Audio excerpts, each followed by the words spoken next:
You don't want to do like an intro? Like, hey. Oh, I guess we can. Hi, welcome. I don't know how to intro. I don't like talk to my channel like that. This is my sister. She's my best friend in the entire world, and we love talking about ourselves, so we're doesn't everybody? And I love Q&A videos. I think it's like such a great way to get to know people, and I love like getting to know people online. So let's get into it.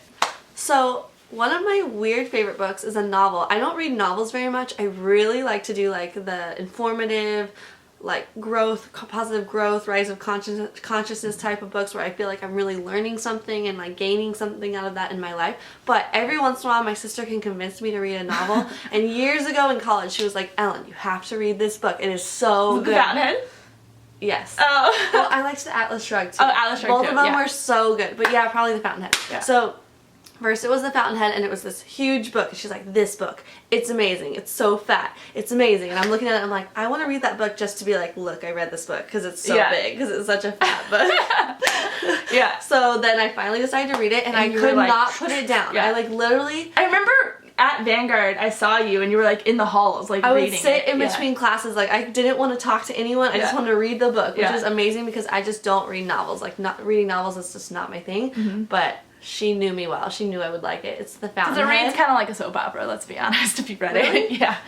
Oh, no, it's a really astute and esoteric book, yeah. Oh, yeah. But it's by Ayn Rand, Yeah. and her ideals and values is not necessarily how I feel in my life, but it was such a good book. Like, it was so interesting, right? Like, that's a good little disclaimer. Yeah, it's not like you're like an advocate for her philosophy or anything, but you... No, not at all. Okay. Definitely not at all. No. But it was funny because when she first told me like about this book, I'm like, okay, well, what's it about? And she's like, architecture? And I'm like, that does not sound interesting Actually, at all. the Fountainhead is how Eric and I connected, because he was a structural engineer, and I was like, have you read The Fountainhead? Is my way of flirting by like suggesting a book. Like, oh my gosh, that makes me hot. And then my next favorite book is How Children Learn by John Holt.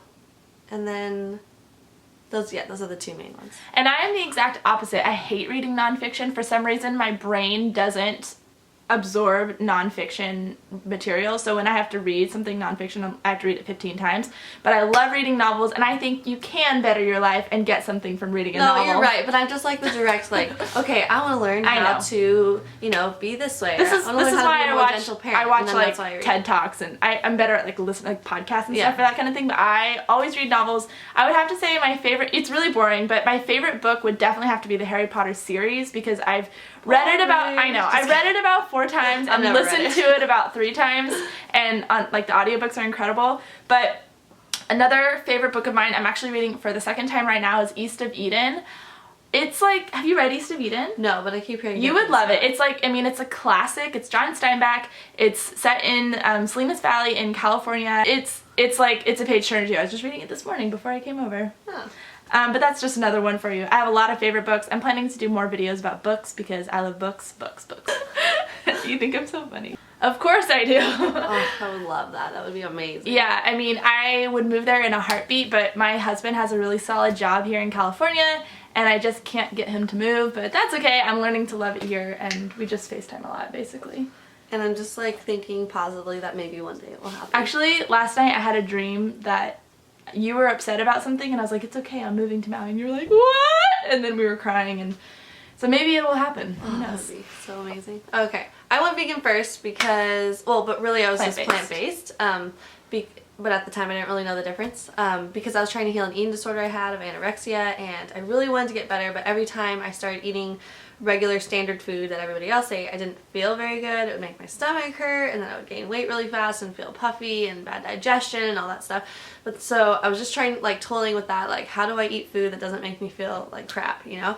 And because I wanted to get better mentally as well.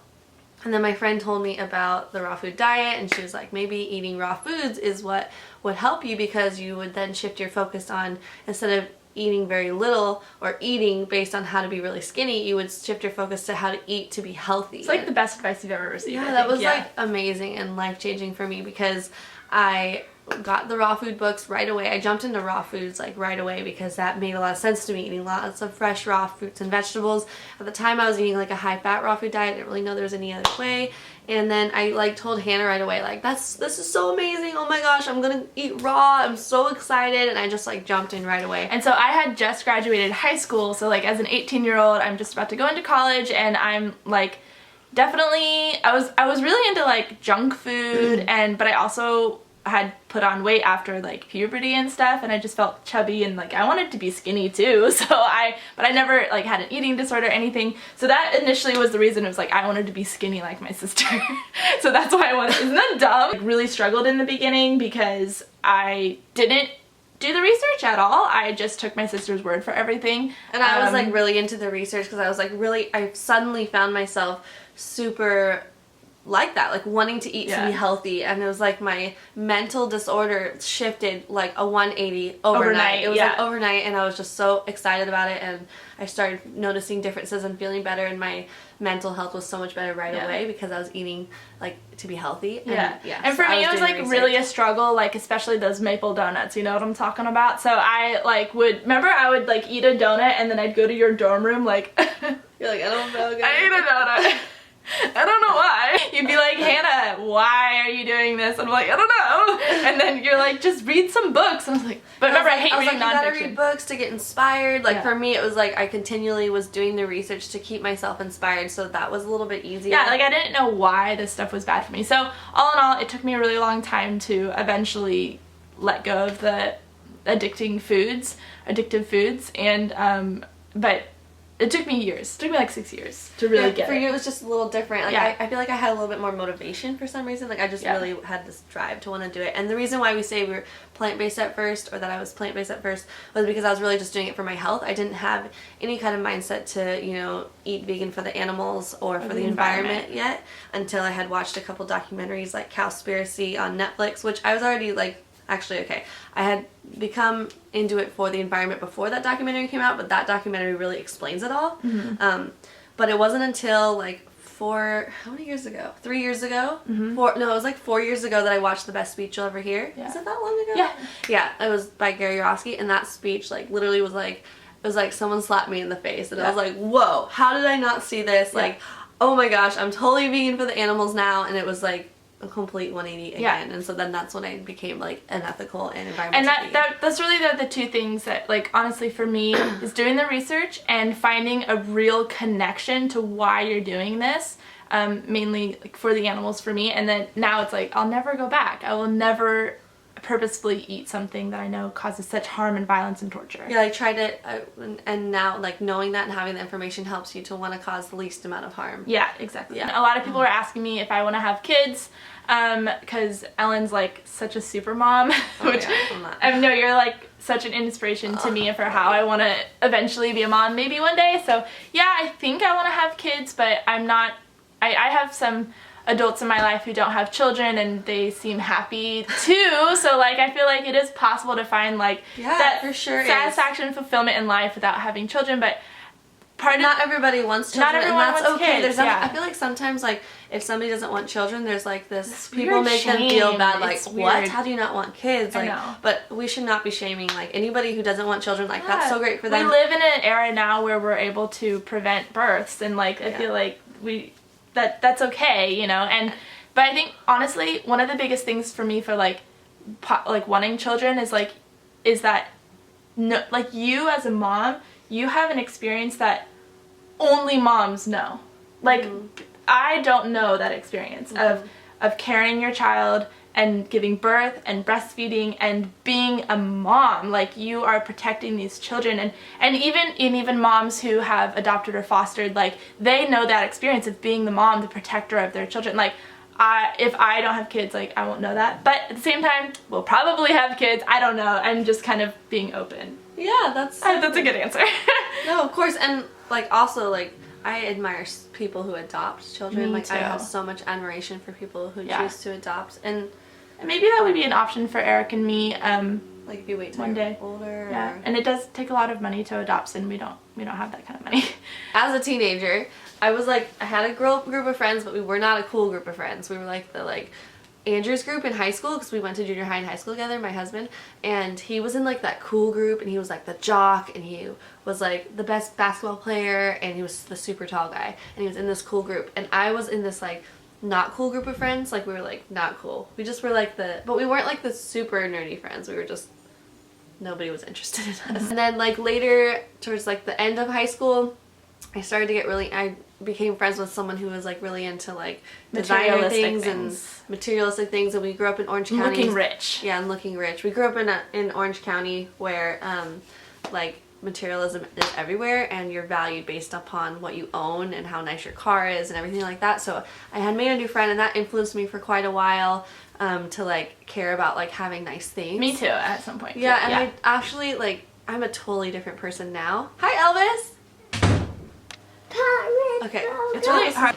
Why I don't have kids, Exhibit A. I was kind of like that tomboy, but really I was just like nerdy, but kind of cool, and I was friends with everybody. Like I wasn't like part of a clique or anything, and I wasn't like only being friends with nerdy people, and I was friends, and like, but my friends were like way cooler than me. I don't know. I was just like, I was really into reading. I was definitely into like books and reading, but I was not scholastic in any way. I was but you're so smart. Like she always like the test would come up like for school. You would barely have to study and you would just get an A. Well, yes, but I was also a like terrible 3 student. hours. I was smart but a terrible student. I played volleyball in high school. Yeah. And I really liked volleyball, though I wasn't very good, and I was sat on the bench all the time. We were not very athletic. I know, I wasn't very good. You were more athletic than I was, I think. I really liked volleyball, but I think the coach was just so like, gosh, like so competitive. Like it's just high school. Like let's just play. I know. Oh, I was a cheerleader, by the way. The captain. But I was a terrible cheerleader.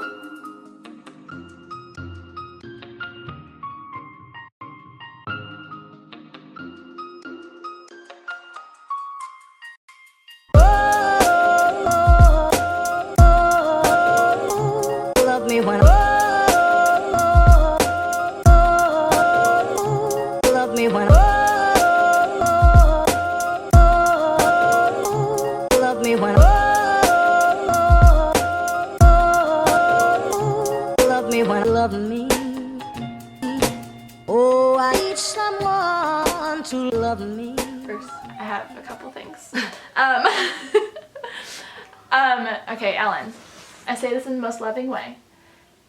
If we are planning to go out to like a restaurant or have a night together, you have to make sure it's going to be like the perfect night. Like you have to know exactly what you're going to order, and you have to be like, and for example, when you wanted to go on a date and I was like, go to number 9. It's this pho restaurant, Vietnamese restaurant in Long Beach. I was like, just go to number 9. And she's like, okay, but like, what's up? And I'm like, Ellen, listen to me, just go to number 9. You'll really like it. She's like, and then she does like all this research and asks me all this question about other restaurants. And like, you just like wouldn't listen to me. I'm like, just go to number 9 and you'll have fun. But like, what about just go to number 9. Like, and then you get really like obsessive about like making sure the night is perfect. Do you know what I mean? Less now than I used to be. Okay. But yes. What bugs me about you? What bugs you about me? Like totally just being honest, like nothing bugs me about you. Oh my gosh, I'm the most annoying person ever. Oh my god, no, I'm really being honest, like nothing bugs me about you. Like I think you're like literally amazing. Oh, now I feel bad that I said something. Don't feel bad. I'm just a little bit more like obsessive about things. Like we're both intense people, I'll have to say. Yeah. Yeah. But I like your intenseness. Intensity. Yeah. Oh, how about it bugs you that I correct your grammar? No, it doesn't bug me. Oh my gosh. No, it doesn't. Like when you do it, I'm like, oh, I didn't know. You. And my friend Lonnie. Yes, I love her and I miss her a lot. And there's so many. Steph. I love like reading all about Steph's adventures on Happy and Healthy 96. And Bonnie, of course. And my friends Chelsea and Sissy. Like, yeah. Jet Set Mama. Oh my gosh, she's my favorite. Obsessed with her. I think she might be my favorite. She's my favorite Instagrammer. Oh my god. Hands down. She's my favorite Instagrammer that I don't know in real life. Yeah, like, exactly. Because I always her. check like my friends. I like to reduce who I follow, just like if they're like, oh, their content's not interesting to me anymore. Kind of like the whole minimalist idea. But then like, I'll like check my friends, but then I'll check Jet Set Mama like every day. I love her. She writes the longest captions, but I read every word. Like she's hilarious. She's hilarious, and you should get Snapchat because she's really funny on Snapchat too. Gosh, And I love her style. Like I love her home. I just think she's beautiful and she's gorgeous. She's just hilarious. Really like, she funny just had kids. another baby. She has 3 really little kids. I just want to be friends with her so bad. Her humor is so funny. Okay. The way she talks about being a mom is so funny. And like, also, like literally laugh out loud. Like I'm reading and I'm like bursting out loud. Yeah, and I'm sure you connect to it more because like you are a mom. Yeah. But and I mean I love Casey Neistat too. I watch every single one of his videos obsessively. He has Instagram, but YouTube's like his main outlet. But I find him really inspiring because of like how hard he works and how he's like. I mean, I don't want to emulate him exactly because he really doesn't sleep, and I need my sleep. But he's like he like really prioritizes his family time and his work time, and I feel like he is really good about like not wasting time, and I'm obsessive about that too. When we were younger, our favorite thing to do together was get frozen yogurt and Monsters and watch Alias in 24. Oh, it makes me feel sick thinking about that now. We used to. But now what I like is just seriously anything, just spending time with you at the house, just talking, like, hanging out. But yeah, for sure. No, I think our favorite thing to do is like after bedtime, after the kids go to sleep, and we just sit and talk for hours. Yeah. How do you get your child to do something that's necessary that he or she doesn't want to do? Okay, so this question. I'm gonna lock you in here, guys. Okay, that'll be fun. Lock us in. I'm serious. Yes, there's no way to unlock it. Okay. Oh man, we're gonna be stuck in here. We're gonna be stuck forever. That would be an example. Making things fun for them. Making it a game. And please check out the podcast my sister just did about gentle parenting. Me and my sister-in-law shared and talked about our experiences. And if you go on iTunes, just search Earth. You're locked in both doors. Okay. If you go on iTunes, search Earth to Us, and it's the most recent episode. I believe it's episode 17. Gentle Parenting with Ellen and Tessa Fisher. Yeah, and so in regards to things like how to ensure your children get their teeth brushed every day, if they don't want to brush their teeth, trying to make a game out of it, like okay, let's pretend like you're a monster and you have monster teeth. And, oh, look at those green monster teeth. Let's brush those monster teeth. You don't want to have green teeth. Oh gosh, they're good. And you just kind of make it something fun and like a story. For example, if you want your children to hold your hand when you're crossing the street, or when you're by a busy road, you can kind of say like, oh, I'm so scared, or I'm scared today, would you please hold my hand because look at all the alligators in the road. All those cars, those are alligators today, and the road is the river. Will you hold my hand? I'm scared. And so you kind of make it a game, and then that way you'll encourage them to play and doing the things that you like instead of having to resort to like punishing. Bye! Thanks for watching. My battery's running out, and that was a really fun video. Make sure you check out Ellen's. It'll probably be better than mine. Yeah, right? Why did she say that? I don't know.